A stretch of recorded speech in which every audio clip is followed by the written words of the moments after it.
আমাদেরকে দিয়ে যাওয়া হলো বিফ স্টেক। ধরুন আপনি সারা জীবন যেটাকে পবিত্র বলে জেনে এসেছেন, আজ হঠাৎ জানতে পারলেন সেটাই আপনার পেটে চলে গেছে, ভুলে না জেনে।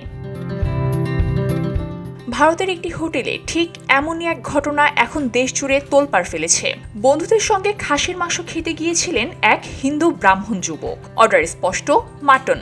কিছুক্ষণের মধ্যেই প্লেটে এলো ঝোল গরম মাংস। কেউ কোনো সন্দেহ করেননি।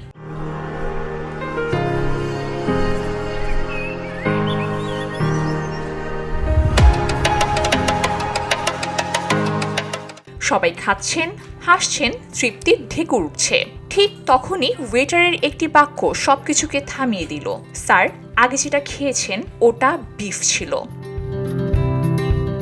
মুহূর্তের রণক্ষেত্র। যুবকের চিৎকার, আমাকে গোমাতা খাইয়ে দিলেন। ওয়েটারের দাবি, অর্ডার গুলিয়ে গেছে। কিন্তু প্রশ্ন হলো, খাবার পরিবেশনে এমন ভুল কি শুধু ভুল হিসাবেই দেখা যায়, নাকি এটা বিশ্বাস আর অনুভূতির উপরে আঘাত? এই ঘটনা এখন সোশ্যাল মিডিয়া ট্রেন্ডিংয়ে। কেউ বলছে মানবিক ভুল, কেউ বলছে অমার্জীয় অপরাধ। আপনি কি মনে করেন দোষ কার?